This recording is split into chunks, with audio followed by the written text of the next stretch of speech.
Hello and welcome to the debate. I'm your host Sana Makbool with you at BTB World. In today's show, we will be taking a look at two very important issues. The first is in reference to the upcoming Geneva conference, of course, on climate change and for climate resilient Pakistan. And this is an important one, especially in the aftermath of the devastating floods that hit the country last year.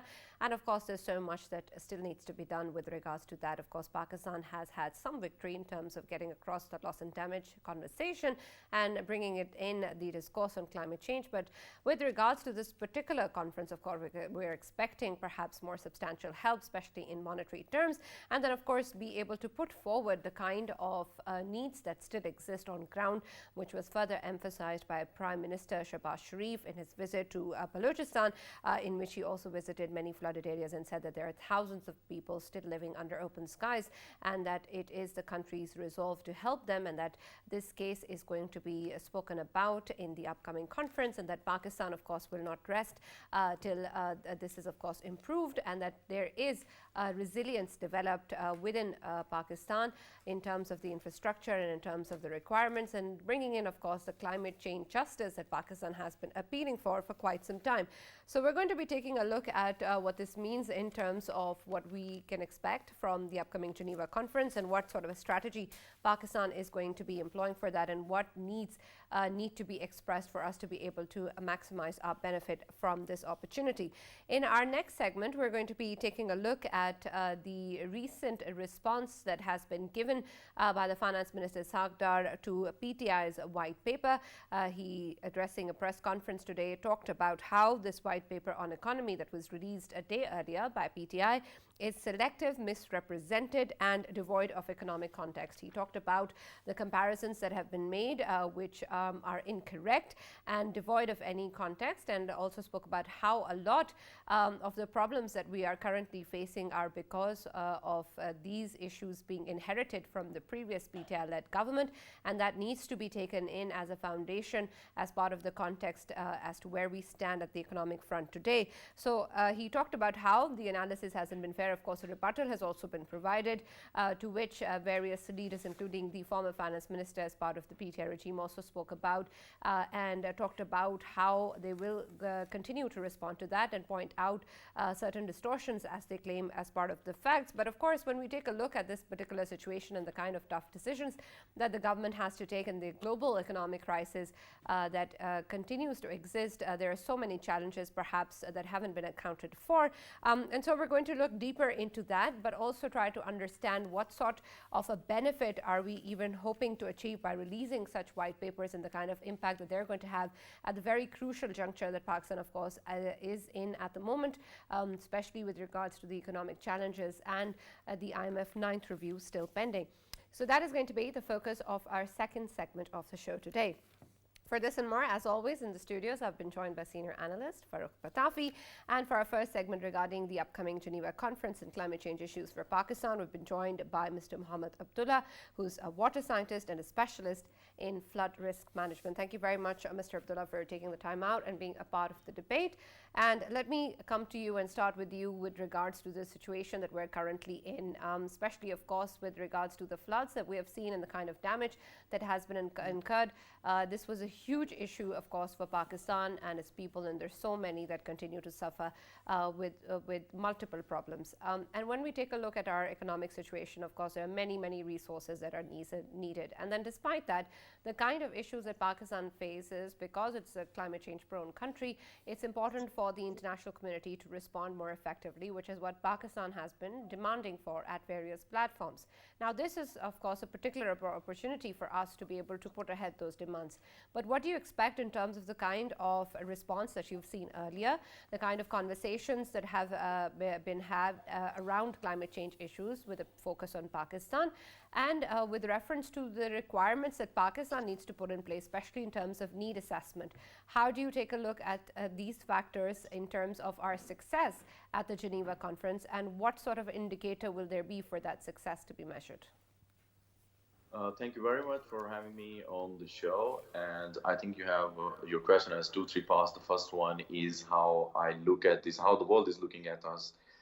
So I think the world is taking us seriously at the moment. And in COP27, they took it seriously, not just because so many peoples are affected, but other nations, developed nations, are learning a lesson from what happened in Pakistan. It's a lesson for the entire world. And we are one of the most vulnerable countries when it comes to climate change, among one of the top 10 countries. And we're sitting right next to Himalayas, Karakoram, and Hindu Kush range. We have the most number of glaciers in the entire world when it comes to our country, and second most when it comes outside the North Pole.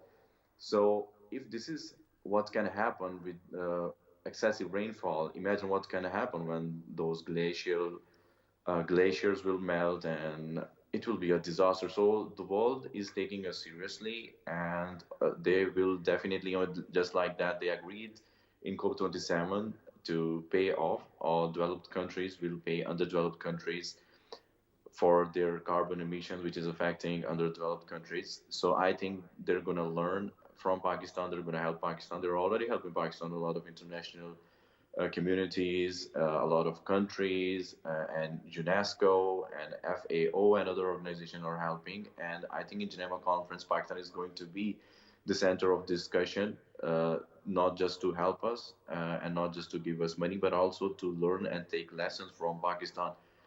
And I think the second question you asked was like what the assessment of Pakistan and what we need to do. I think at the moment we have started moving in the right direction, but we still need to do a lot. For example, our Prime Minister Shehbaz Sharif had announced a climate task force, which was a really a great step and a step in the right direction. And I think our other institutes, the Ministry of Climate Change and of Federal Flood Commission, Flood Forecasting Department, and SPARCO, with the help of satellites, we should collect the data. The biggest problem, the biggest challenge that we see as a flood risk manager that I always have is to collect data in Pakistan. For example, in the northern areas, we do not have the accurate data, and unless and until you don't have the real data that you need, for example, rainfall data, river discharge, or sediment discharge, you cannot train the model and you cannot predict the flooding in a more proper and accurate way. So I think we can use Sparko and other resources to collect the data in a more efficient way, so that we can have better look into the things. Right. Abdullah Sahab, I'm glad that you're talking about what we can do right now. Let me actually condense a question regarding how we should be presenting our cause there.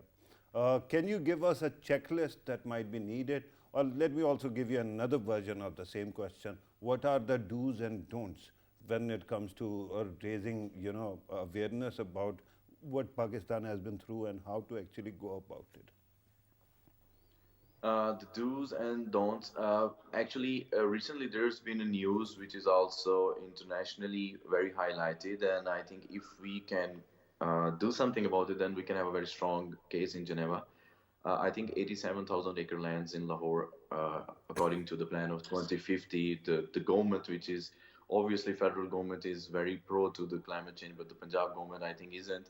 So they're going to change those agricultural land into commercial land. So there are talks in international organization that should we actually help Pakistan regarding climate change when they No, no, I themselves get that. aren't for But it. So let these are the me, do's and don'ts. just These to are the do's and reiterate the don'ts. question, I understand how the policies need to change back at home. Yes, I was yes, talking about yes. what we can do at Geneva, where Yes, we that's what can I'm saying. sell If our we can cause there. revise this policy before going to Geneva, that could help us, because this In, thing in six will be days, asked us. But in what five we can days, talk, so, I mean, there's always a possibility, but of course, we have our own issues at home because of different governments. But what we can ask them right now is the first thing: we are the fifth largest population. The world needs to think about us. Uh, we are sitting right next to the glaciers, which are the most in the world. So if there's a snow melt, if there's a glacial bust, not just Pakistan, it is so much that Pakistan, India, up till Bangladesh, everything will be flooded. So it's one third of the world's population, including China. Then we are already suffering a lot because of inflation, which is which happened not just because of global economy but because of flood. This is called flood inflation. One third of country was underwater. Still, some parts of Sindh are underwater, and our crops, agricultural, livestock has been damaged. So we can ask about this that you Right, absolutely. were making Mr. Abdullah, industries. considering, of course, that what you spoke about earlier represents the fact that there needs to be trust and credibility, and, of course, a seriousness that the world needs to see. But earlier, you also spoke about how the world is perhaps looking at Pakistan seriously and is making sure that this issue is given enough light. And, of course, we have the support of the UN. But in terms of the seriousness, have you seen that in terms of the response so far? I understand that there is a mechanism or a conversation around loss and damage. They have made some sort of verbal commitments, but has the seriousness also been translated into action? And if so, whatever the response is, how can that then be changed with regards to this conference? I think the world showed seriousness. For example, we saw Angelina Jolie. She came here as a UN ambassador of Will, and she was really concerned. We Sure. saw So did the UN the, Secretary General, but I meant in terms yes, of yes, action. that's what I was about to say. Yes. Okay. So I think the action happens to be in both ways. The world sees how good we are doing at home, then that much they are going to help us. All And right. everything takes time, and they are helping us in monetary terms. But it's us who has to deliver those food and provide with homes. They're not going to come here and build houses for us. It's going to be us. They're helping us in monetary terms. Of course, the world needs to do a little bit more, but I think you clap with both hands, so we need to do more at home as well. Right, absolutely. FARRUKH, of course, there is that need, but as you mentioned earlier, there is, of course, not enough time, and perhaps the government has had developed some sort of strategy in terms of putting our case forward. And I know that a large part of that is also based on the fact that this is climate change justice, and this is how the world needs to respond. But in terms of this being a factor as a driving force in terms of the decisions that the donors will take, how much will that contribute? And considering what we have so far done, especially in terms of the needs assessment or in terms of the fact that the current economic conditions that we're in or the resources that we've so far mobilized or any plan that we have had to share with IMF or any other body, is that homework at least done to a certain level where the kind of seriousness that we were earlier referring to can be brought out and spoken about? Right, Sanan, that is a good question. I think it is a valid question to be asked at this moment because everybody that we keep on hearing or listening to, they keep on speculating about our deficiencies. I think that we have a robust, understanding of what we have lost and how much money do we need. And that is thanks not only to Pakistan's domestic political side of Pakistan's policy makers, it is also because of the multilateral institutions, right? Like World Bank and other international bodies that have actually worked very closely with government of Pakistan in assessing the need or the extent of the problem. So that we have. And I think we have already communicated that as well. But let me, just for the sake of argument, take you back to our previous conversation that we had with Professor Adil Najam and Ali Sheikh Saab, right? In that, Dr. Adil Najam kept on saying that it is what is needed is to treat it as not a fundraising event, but basically as a diplomatic initiative, right? Where you actually interact with our friends, not donors, our friends, and then you leverage them and get whatever you want. It actually, that day also and today also, reminded me of the way we actually go there and usually present our cases.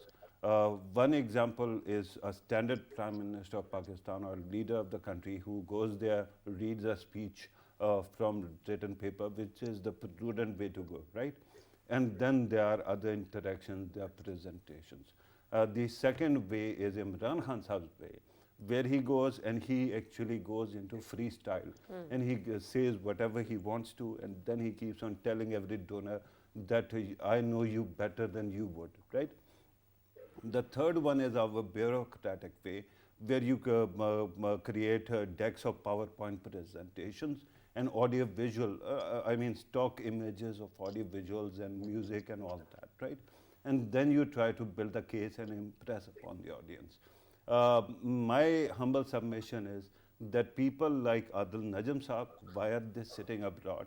The government of Pakistan perhaps should have actually brought them back here to coach the governments of Pakistan how to present its case.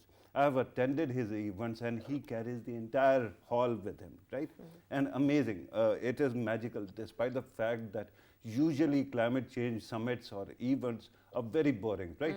It turns out to be occasionally snooze fest, but the way he charges his audience is amazing. But my humble submission is there is another way as well. There's, sir, hang on, sir. Let me just finish the argument. There's another way, and that is India's way. You know, most of this lobbying doesn't take place in the hall where you are presenting. It takes place in the back rooms with every delegate individually. And if you do that, you can actually raise a lot of fund for the country, and you can see the kind of support that is needed. It depends on how much importance you give to yourself, and then you think the other party, your friends also attached to you. And I think that is doable. All right. Mr. Abdullah, you'd like to add something to that? Okay. Yeah, I wanted to say that I think the thing that you are mentioning are already been done by our foreign minister, Mr. Bilal Bhutto Zardari. He's been all around the world. He even went to Germany, he went to US, he went to some Arab state countries, and he had already collected a lot of money, or should we say funds, for flood victims. So our diplomacy has been fine. This has been great. What we are suffering from is the political instability, and I think, let's be honest, we all know that when internationally a country is going to look at us, they will be looking at this thing, that today we might be talking to this government, but tomorrow we might have to talk with a different one. So this is the big Abdullah issue. Sahab, there will be a government no matter what. Abdullah Sahab, yeah, but every government there has will its be a own, government, right? policy. For example, the federal government is so much committed to the climate change, but the PTI governments in Punjab is not at all. They are about to destroy 87,000 acres of land just in Lahore, and Lahore is the worst city when it comes to air quality. Yeah, 438 out of may I very humbly actually suggest one thing? I understand that we all are not happy with the way certain developmental projects actually unfolded.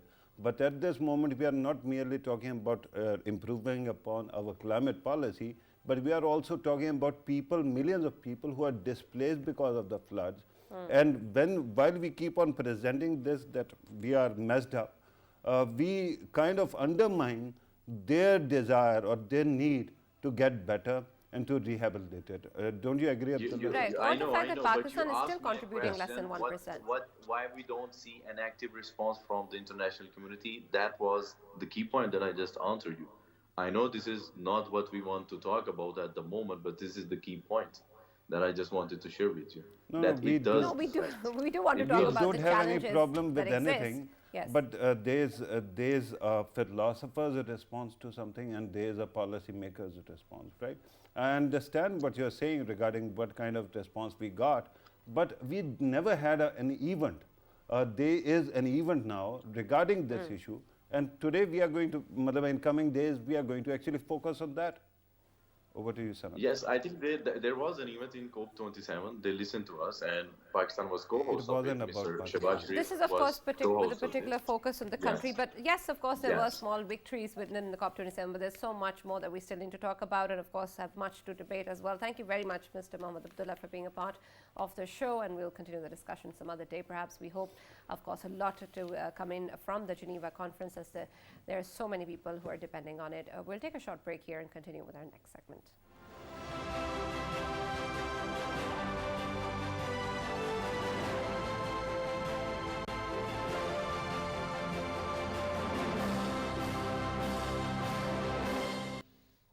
Welcome back to the debate. We're now going to be taking a look at our economic situation with a focus on what is being discussed in the past 1 or 2 days, especially after the release of PTI's white paper on the economic conditions, in which they have made comparisons between different governments, which of course has been termed by the Finance Minister Ishaq as selective, misrepresented, and devoid of any economic context. And he has talked about how so many things are incorrect and are devoid of the foundation that this particular challenge that that we're currently in is as a result of the inheritance that had been left by the PTI government. And because of that, of course, there are a lot of issues that we still face and many tough decisions that the government has had to take. The finance minister has also spoken about the global challenges and indicators that, of course, are not part of the white paper, and so, of course, do not present a clear or fair picture. We're going to be, of course, talking about this at length, and then, of course, at the overall economic strategy of the government and how are we going to be seeing the remaining fiscal year. For this and more, we've been joined in the debate by Dr. AQDAS AFZAL, who's a senior economist. Thank you very much, Dr. AQDAS, for joining us and being a part of this conversation. When we take a look at, of course, the economic situation, there are many, many challenges, and over the past year, we, of course, have heard many parallels being drawn with countries like Sri Lanka, and there was a lot of talk of default, which time and again has been reiterated by the finance ministry and the prime minister that is not going to happen, and so far, of course, has it happened. And there is the concern that exists in reference to the kind of challenges that lie ahead.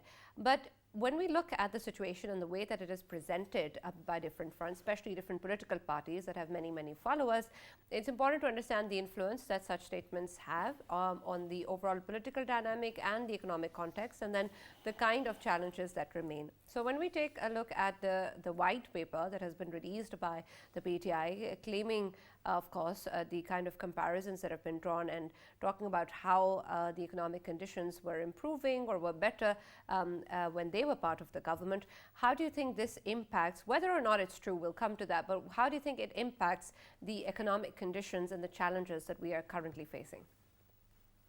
Thank you very much for taking me on the show. I think when it comes to the impression that one can get from the recent white paper that has been released by the PTI, I think the first impression that one gets is a very negative one as far as Pakistan's economy is concerned. And I think in the grand scheme of things, anybody watching Pakistan, potential investors, other business people looking at Pakistan from outside are going to walk away with an impression that Pakistan's economy is at the brink of collapse. And actually, that's one of the themes in the white paper, because it specifically talks about that hyperinflation and massive unemployment is going to lead to, and I quote, complete anarchy, unquote, from the white paper. So I think this is one of the first impressions somebody is going to draw from the white paper that has been released yesterday. Yes. Right, absolutely. But in terms of course, the kind of issues that this can create, especially in terms of credibility and especially in terms of where the country is going, do you think and there is going to be any serious thought given to it by members of the international community or within Pakistan as well? And Dr. Saab, by the way, because before this white paper came, we also heard an audio leak purportedly involving the former finance minister advising two finance ministers of provinces where they have government to actually try to sabotage the IMF deal. And after that also, today, both the provincial governments have actively taken a stance in contradiction to the government's energy conservation policy.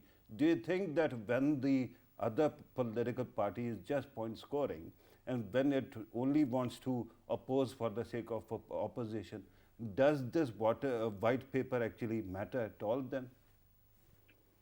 Look, what you have said, I think that is part of a broader political context and the kind of negotiations and bargaining that is going on in the political arena. And definitely this white paper is but one step taken by a political party in trying to probably increase their bargaining power or leverage within the system.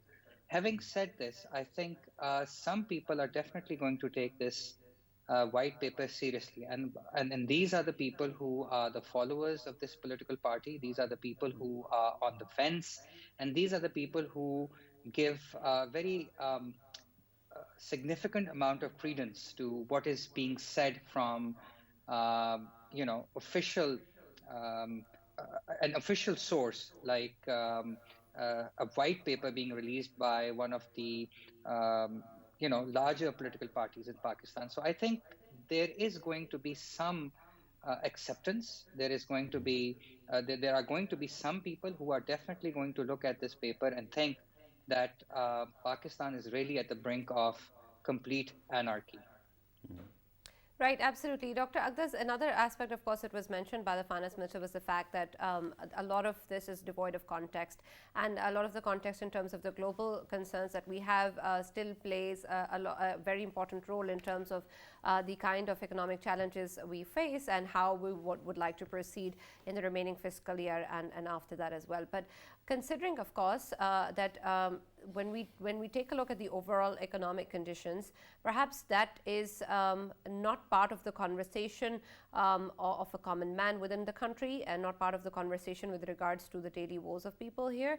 And then, of course, with the government making very tough decisions that are of adding to the current problems of the people, it's hard to bring in this context and to be able to make the people understand that this is the entire context that we're living in. And so the conversations surrounding default and others, that the kind of claims that you just mentioned, are then really accepted. So in that situation, of course, the government has to make those tough decisions.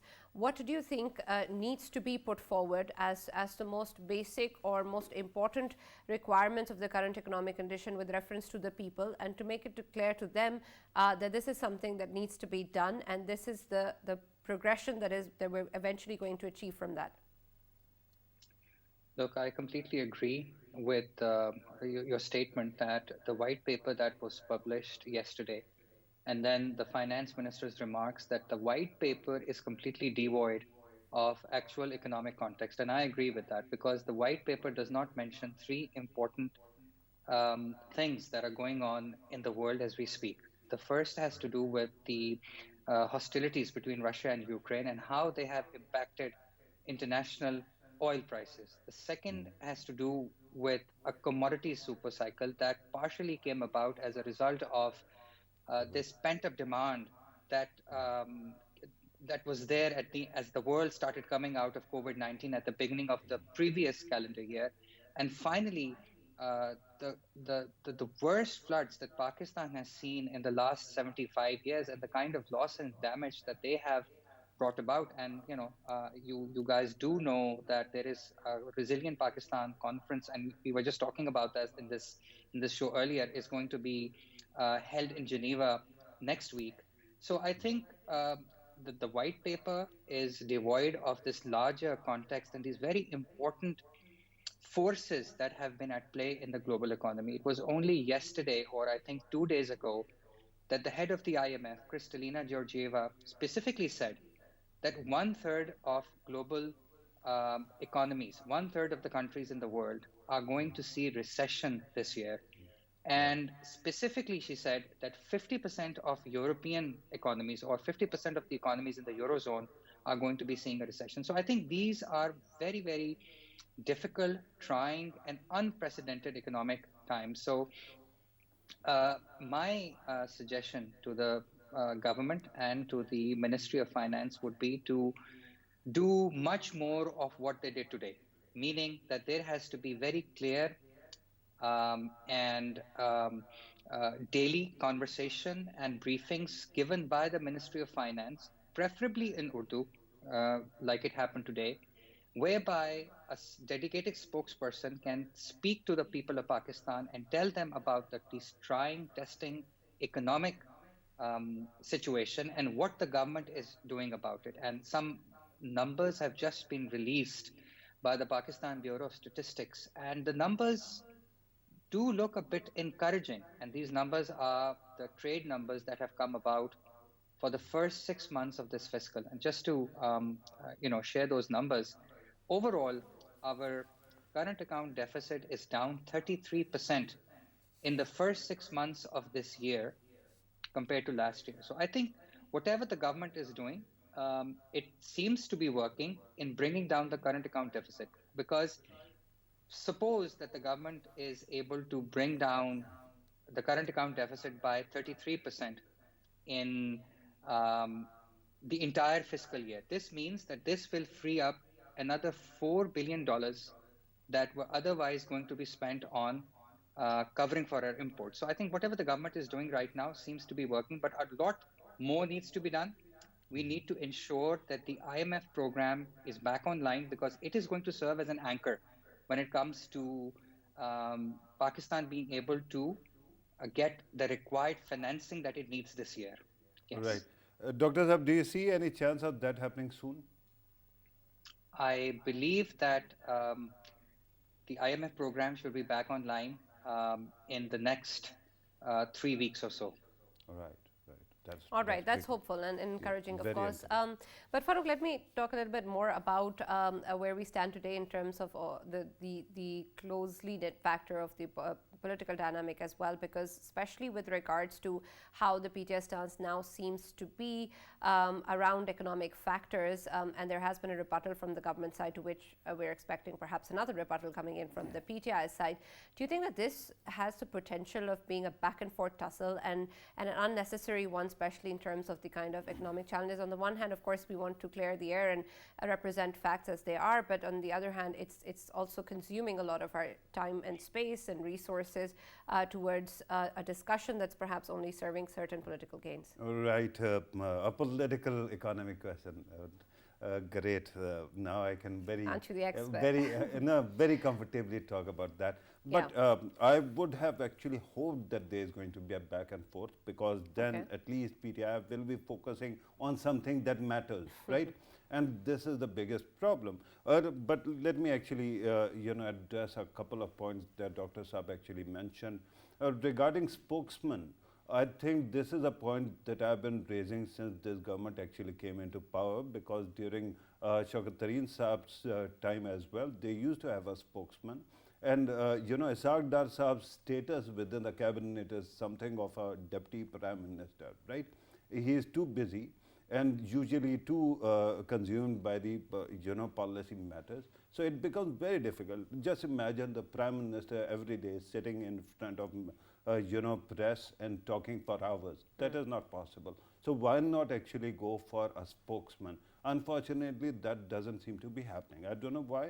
Otherwise, the government also has a deputy, finance minister, minister of state on this matter as well, and she is brilliant. She could have actually taken up this task as well, but for some reason that is not happening. I'm sure that someday they will listen. But regarding back and forth and what PTI has been doing, my problem is, and the other point I wanted to address is, Dr. Saab said that some of the followers or supporters of PTI are going to be convinced by this, right? Let me remind everybody that in 2018, I also voted for that party, and because the same party, parliament exists, more or less the same mandate. But the problem is that this idea that everybody who might have voted for that party is a blind follower is not the case. Most of the people are open to the facts and arguments. And I've seen, yeah, of course, there will be some blind followers as well. I can't speak for them. But I think that when you look at the performance of PTI when it was in government, two things actually stand out. Four finance ministers and repeated changes in the FBR. The chairman of FBR and the finance secretary also changing. That tells you that things were not hunky-dory. And then their policy direction also kept on changing drastically. Remember, there was a finance minister for a week. They had a finance minister only for a week, Sana. So that actually shows you how much homework they had done. And that's why we are where we are. You can talk about how PMLN also might have their own change in policies in 2017-18 might have led to a lot of problems as well. And I'm open to that. But PTI had the lion's share of what went wrong. Again, when you talk about political economy, here's the problem. They came out of power 7 months ago, 8 months ago, and since then, what have they done? Instead of focusing on something that was a low-hanging fruit, that was economy, because economy at that time also was complicated. They could have gone for that. They went for their long marches. They went for God knows their political mobilization.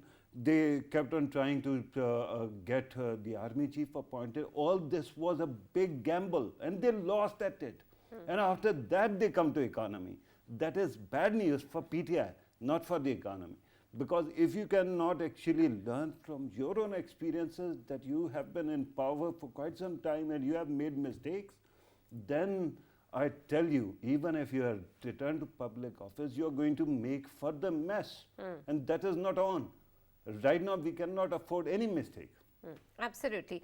Dr. AQDAS, considering, of course, that the IMF review, of course, is extremely important and the IMF package is very important to us, but it seems that perhaps, and we have, of course, hope that that does happen, but it seems that a lot of the energies are focused on achieving just that at the moment, and I understand that we will be sorted, but perhaps for a while.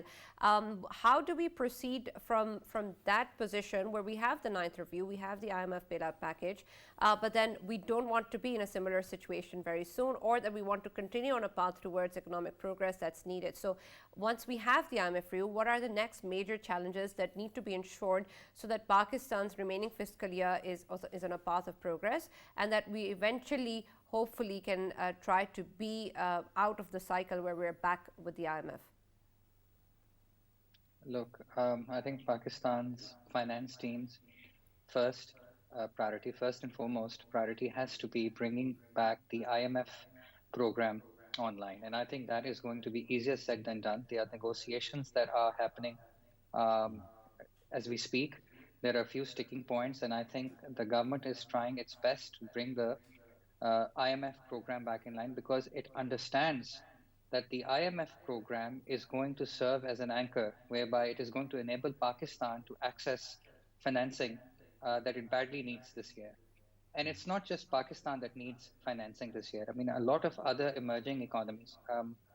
We all saw what happened in Sri Lanka. Bangladesh, that is touted as a success story in Pakistan, is now talking to the IMF for a bailout package as we speak. So there are many problems in this region where we are when it comes to emerging markets because of the global economic situation. I think the energies and the focus of our policymakers must be completely focused on stabilizing this economy, making sure that we can provide a modicum of relief to Pakistan's people, and to ensure that we finish this program on time and we are able to achieve all the goals and targets of this program. What happens after this program, I am not so sure, but what we need to do in the medium to the long term is to focus on Pakistan's exports.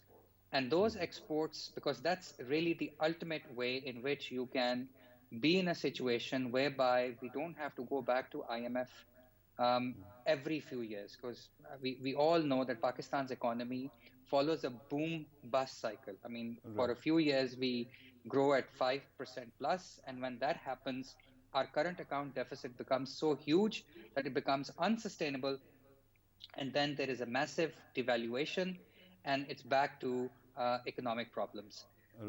So I think really when it comes to putting the economy on a sustainable trajectory, we have to focus on our exports.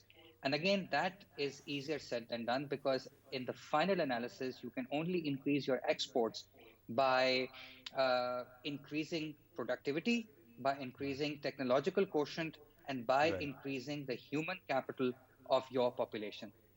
All three things are not easy to achieve, and but unfortunately, there are no quick fixes, and this is exactly what needs to be done. And so I think there should be some consistent long-term policies whereby we can focus on all three things at the same time: productivity, increasing technological quotient, and increasing human capital. Right. Dr. Saab, I need your help in solving a puzzle that has been actually bothering a lot of Pakistanis for past 4 or 5 years. I remember that when COVID actually struck, at that time the IMF was very helpful thanks to the SDRs. But they have been historically very flexible even in the past as well. For example, when we were part of the previous fund program, at that time Imran Khan Sahab came and sat in Islamabad in 2014. And for that matter, more or less the demands or expectations or promises that we make have been the same. But they relaxed the revenue targets and they relaxed a lot of targets, knowing that Pakistani government was in a bind.